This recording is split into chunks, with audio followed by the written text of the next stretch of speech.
of the Legislature, Scott Fraser, representatives of the Electoral and Regional District of Nanaimo, David Bartram, Joe Stanhope, and Advisory Committee Chair Michael Proctor, members and friends of a more sustainable world.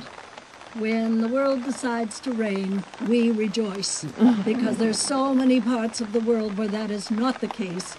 And it is very good to be able to join you today as a surrogate for Her Excellency, the Governor-General Michael Jean, who serves as the distinguished patron of Wildlife Habitat Canada. The Forest Stewardship Recognition Program was formed to recognize outstanding stewardship in Canada's forest. The word habitat has become one that we all associate now with protecting the earth. But in my experience here in British Columbia, we have added dimensions when we hear that word, because perhaps in the entire earth there is no place that is so well endowed with flora and fauna of a distinct and native nature to the land in which it grows.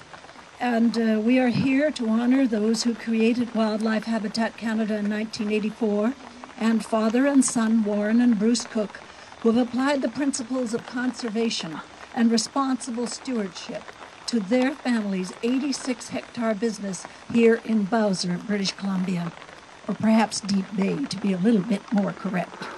In this time when each one of us is urged every day to become more responsible for the impact of our individual ecological footprints on the fragile earth that we all share with each other, people like the Cooks lead our society in applying their philosophy of environmental stewardship to their exceptional selective logging and fishing business. As Wildlife Habitat Canada, or Habitat Faunique Canada, makes clear, without habitat, there is no wildlife. That is just that simple.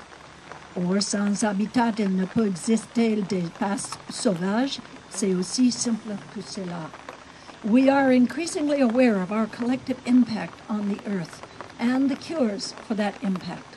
For example, the Fraser Basin Council, my old alumni, recently reported greenhouse gas emissions from human activity in our province have grown by 30% since 1990. In 2004, the gases reached a 15-year high of 16.8 megatons, due to increase of almost 1 ton per person a year between 2002 and 2004, into the highest experienced in 15 years. Now, in that battle, trees are our first line of defense. And that is why we are so grateful for the rain that comes and helps to moderate our environment. We know that we live in a temperate rainforest. I come from Prince Rupert, and I know long ago rain is of no problem to a human being. But also it enhances our fishery. It enhances the wildlife that make the ecosystem work for the fishery. And it is one of the great treasures of the environment that we live with. I know you're all aware of the carbon buyback program by Air Good, but may be essential to the ultimate social, economic, environmental survival in our historically green land. Oh, this is Superintendent Jeff Lott, by the way, from Nanaimo. God bless him. Back in 1948, that great American conservationist, whom I know Mr. Cook knows very well, Aldo Leopold, wrote, "Progress cannot abide that land, farmland, and marshland, wild and tame, exist in mutual toleration and harmony. So with dredge and dike, tile and torch, we suck them dry." Fortunately for this unique property, Warren and Bruce Cook saw progress in a very different light. In my view, one of the most positive outcomes of our ever-increasing knowledge of the reciprocal relations that exist between all species is that we have to undertake previously unimagined relationships and partnerships ourselves in order to combat threats to habitat and to ensure our own long-term survival and that of our descendants. Recognition program, as you see, our increased consciousness of the basic bargain that we human beings make with the natural world, and that is, for as long as we sustain the natural world will sustain us and all our descendants. We are indebted to pioneer conservationists and those great and elder early stewards of this province who over the past century have developed the knowledge required to sustain our great forests and all our other resources. How we use that knowledge is critical to our future. In the case of the Cooks, sustaining their forest has meant creating an integrated habitat known to enhance forest development. In 1997, the Cooks forged a partnership with the Department of Fisheries and Oceans and constructed a side channel and pond adjacent to Chef Creek. Restored, they added 5,000 square meters of new spawning habitat to that creek and enhanced the family forest in the bargain. We're all aware that neither salmon nor any other species live in a vacuum. Everything is interconnected.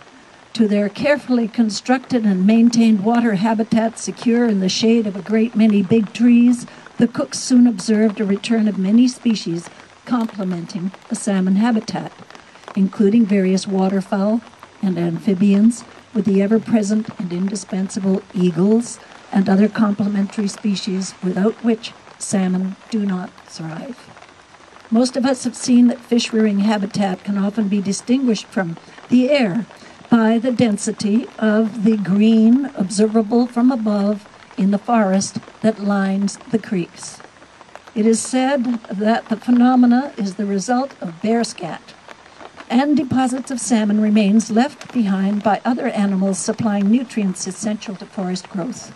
Mr. Cook continues and employs the site as a base for educational and field trips, and his son Bruce, I'm sure, will continue that heritage down through the line.